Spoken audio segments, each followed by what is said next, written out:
So, if you're a Taylor Swift fan, this episode is for you. If you are not a Taylor Swift fan, this episode is for you. If you like Travis Kelce and the Chiefs, this episode's for you. If you are rooting heartily against the Chiefs now, this episode is for you. This episode is welcome to all Swifties and non-Swifties alike. Stay tuned. Welcome to the Michele Tafoya podcast. So Taylor and Travis and Taylor, Swifties and Kelces, lots of nicknames. A lot of people are really sick of this. Don't hate on them. A lot of people really love this. Don't hate on them. Let me build a bridge between the two sides. I want to explain why I think this Taylor Swift, Travis Kelce phenomenon, which is really what it is what it is, and how we're going to survive the next 2 weeks through the Super Bowl and beyond. Because I think the next big story will be Travis retiring from the NFL, proposing to Taylor Swift. And what do they say? Travis and Taylor sitting in a tree, Kissing. First comes love, then comes the veil, then comes the baby and the baby. Oh, first comes love, then comes marriage, then comes the baby and the baby carriage. Now, let's not get ahead of ourselves. Let's just focus on why people are obsessed with Taylor and Travis and why the other side is sick of it. So no one that I know is hating on this. Oh, I know a lot of people who think this is a manufactured relationship. I do not think it's a manufactured relationship. I think these two kids are crazy in love. They're in their early 30s, which is when I met my husband and was ready for marriage. And they've been through a lot, these two. Now, let's first of all just point out, these are two of the most successful people in America. She is one of the most successful women in the world. No, one of the most successful humans on the planet. I went to look for her awards, Taylor Swift. Yeah, 12 Grammys, 40 American Music Awards. She has upwards of 600 between MTV, Emmys, music, the kids, Nickelodeon. I mean, everything, Grammys, AMA, Country Music Awards, 600 and about 1,200 nominations. So she is unbelievable. She started her career at age 14. She's now in her close to mid 30s. She's been doing this for 20 years. She's been through the ringer. Her life has been on parade from the very beginning. And she sustained every bit of, that magnifying glass that people like to put on their stars. So I don't begrudge Taylor Swift any of her success. In fact, I applaud it. I think she's remarkable. And I think the fact that she has managed to garner the size of the audience that she has is something incredible. Travis Kelce, I covered for many years. I'd only stopped covering the NFL 2 years ago. Travis is genuinely funny. He's charming. He's charismatic. And that is evident by the numbers of commercials that he's in, by the fact that he was asked to host Saturday Night Live, all of these things. Now, these two crazy kids meet up and boom, they fall in love and they become arguably the biggest cultural phenomenon, certainly of 2023-24 thus far. Okay, so we've established that they both work incredibly hard. If you think it's easy to be a tight end in the NFL and win 2 Super Bowls and be on your way to a third, potentially, you're kidding yourself. Travis Kelce is a physical specimen who has worked to become that way. A lot of his gifts are natural, but a lot of what he's accomplished, most of what he's accomplished, is hard fought, hard won by hard work. So let's accept as a given these two people are incredibly successful, each in their own rights. They meet up, they fall in love, they probably have an incredible admiration. And what we're seeing is a side of Taylor Swift I don't think anyone's ever seen before. And we're seeing an NFL player expose his vulnerabilities in a way that I don't think we've really witnessed before. I mean, their love is very sweet and very out there. They don't hide it. We've never seen Taylor Swift show up at any kind of event like this and become totally unfiltered and just be herself. So this is a really intimate side of someone that people generally know simply through music videos, concerts, and songs. And so we're getting like an expose into her as a human being. And I think that fascinates all of her fans in a way that it is above and beyond what you see on the stage. So I think it was Jason Gay in the Wall Street Journal. It may have been a different writer, forgive me, but they wrote this the day after the Super Bowl was set. And I think this sums up a lot of people's feelings. If you are already fatigued on Travis and Taylor, if you were lighting pregame candles to support Ravens quarterback Lamar Jackson, if you've been sending CBS handwritten letters begging them to stop showing the 12-time Grammy winner applauding first downs, it might be time to pick a remote island in the Pacific, canoe there, and sit on a turtle shell for at least the next 2 weeks. Taylor Swift wins. Don't you know? Yeah, she always kind of wins. And she won this one too. So they're on their way to the Super Bowl. They're on their way to Vegas. So not only is this a Super Bowl, it's in Las Vegas. It's in Party City. It is going to be a scene. Well, so representing the haters of this phenomenon, and I look, let me switch that word. Representing the fatigued side of the aisle is Clay Travis, founder of Outkick. And he sort of let it be known that he doesn't think he can handle this for another 2 weeks. And this is call for number 3. He posts this GIF of Taylor Swift and basically said, this is the next 2 weeks of our lives. And that's call for number 3 for my producer. You know, this is what we're going to see. This is what we're going to get. The NFL is capitalizing. The Kansas City Chiefs are capitalizing. Travis and Taylor are both capitalizing. Hey, it's America. And this is as big as it gets.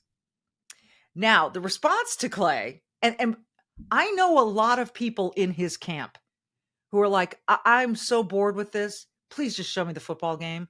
I don't want to see Taylor Swift after every catch he makes. And he made a bunch of them. He now, in the playoffs, has the most postseason catches. He bested Jerry Rice's record. That's phenomenal. The guy's a beast. He's got 9 Pro Bowls, 4-time first-team All-Pro. I don't know how many second-team All-Pro. He's a beast. He's arguably the greatest tight end the NFL has ever seen. With apologies to Rob Gronkowski and Tony Gonzalez and many others.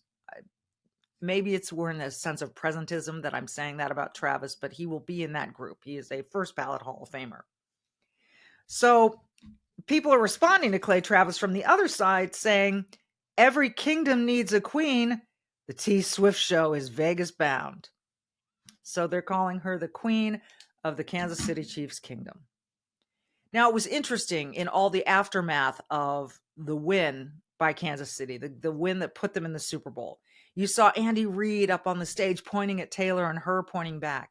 You saw her having a cute little interchange with Tony Romo that somebody managed to record where she said, you're really good at your job. And he said, you're really good at your job. And she said something like, different skill sets. We saw people, they just didn't shy away from all the phones that were down there. She said, I've never been as proud as anyone ever. She said that to Travis. And he said, I love you. I love you so much. It's ridiculous. Something like that. I mean, we're seeing into a very intimate relationship, and we're seeing it on a level that they're not putting up any walls, right? They're letting us see it. And that's fascinating to a lot of people. But then there are the people who just don't care. It's not like they feel anger, resentment, jealousy. They don't care. And they just want to watch football. Now, you could say to these people, okay, you don't have to watch this stuff. You can turn away whenever this stuff is on. You don't have to see all of this. Here's the issue. As I was watching that Kansas City Chiefs game, there were commercial pods, and the pods are the group of commercials together that go after, in a timeout or whatever, that had multiple Kelce commercials consecutively, whether it was for getting a flu shot and a COVID shot together, the Pfizer ad, whether it was Subway, whether it was Hy-Vee with him and Mahomes, State Farm, and the Mahomes is there a lot too. So there were moments where I felt like I can't get away from this. In order to get away from all of this exposure, I'm going to have to like pause the TV and then fast forward through all of this. There were moments like that. So I understand the side that is fascinated by this. We're getting just like an unprecedented glimpse into a real relationship developing. So, and it look, these brands are all too thrilled. I mean, if you had Travis Kelce as an endorser before the Taylor Swift thing, you just like won house money. And then there's the bracelet. They have a cute little nickname, TNT, like Dynamite, Taylor and Travis, or Travis and Taylor. And he gave her a beautiful, I don't know, $6,000 bracelet that has some diamonds and the letters TNT. And the company that makes those bracelets was all too thrilled. They know all too well. Oh God, I can't believe I just did that. To get that shot of Taylor's bracelet and put it all over their Instagram. Do you know how many bracelets they're going to sell thanks to that moment? And she's wearing the Chiefs AFC Championship cap. She's got the bracelet, the TNT bracelet, which is adorable. It's cute. I like it. So there are things that a lot of people like, and they're eating it up. And then there's the other side. Now, here's something curious. Clay Travis very openly represents the other side, the, oh my gosh, I'm sick of this side. Okay. And because he happens to be the founder of Outkick and he's very conservative, somebody tweeted out in response to him, watching Republicans melt down about Taylor Swift is hilarious. I don't think it's just I don't think this is a party thing or a political thing. Now, there's the big story in the last 24 hours. Will Taylor Swift endorse Joe Biden? Will Taylor Swift and Travis Kelce appear at a Biden event together? That would be something. But I think that may bring some young voters over to Biden's side. I don't know. I don't want to speculate about that because right now it seems really far-fetched.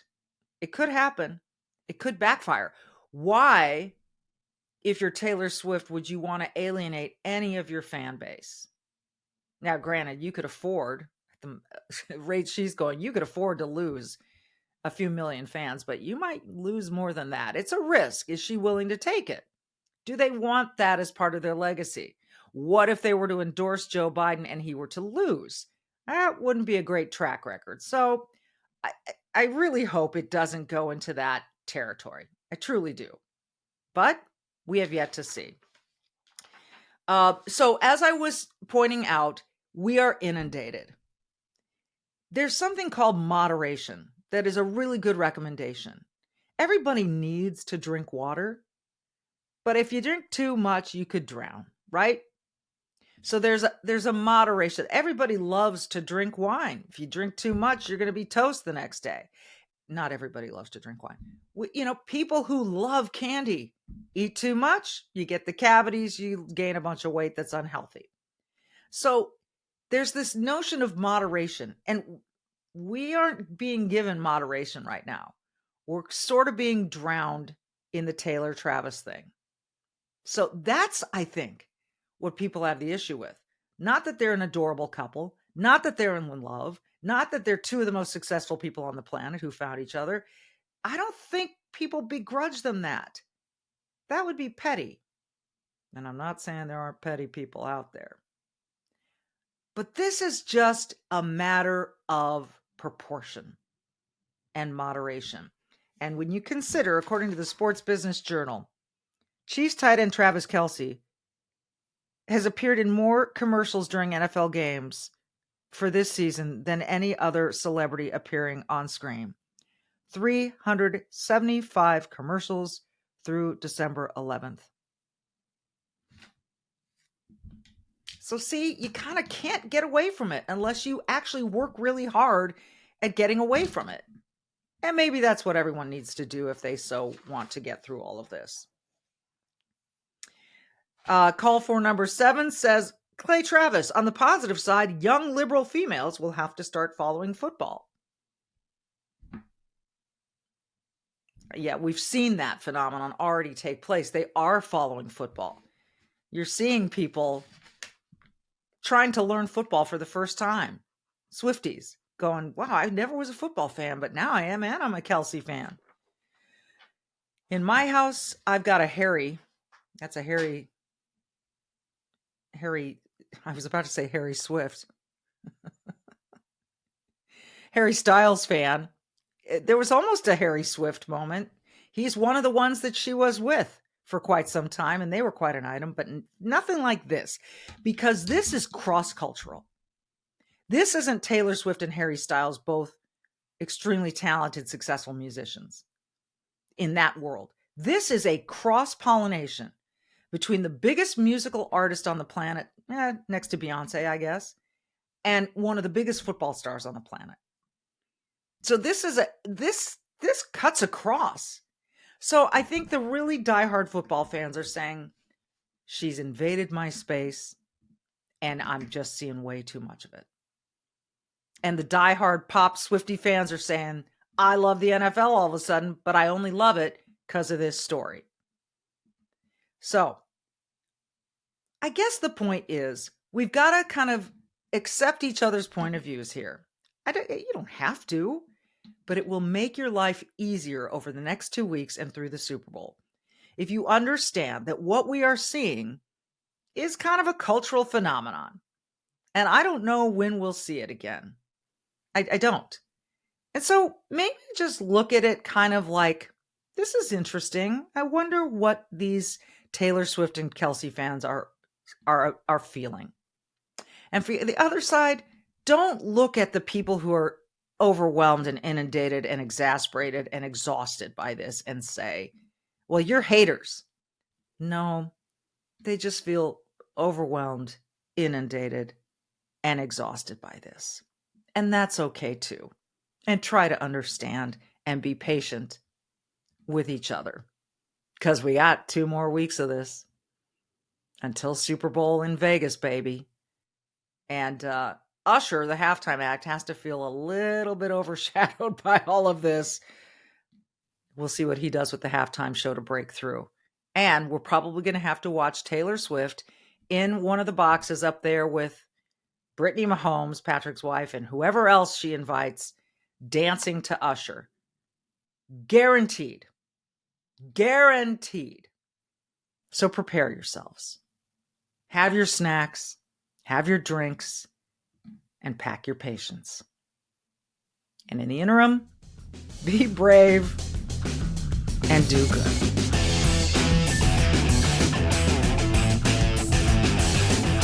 It's on, baby boy. Hope you had your chunky soup, eyebrow man. Maybe I did. Pretty boy. I'm a pretty man! Oh, no! Sorry, ladies. With 16 grams of protein per can in chunky spicy chicken noodle. Soup that eats like a meal.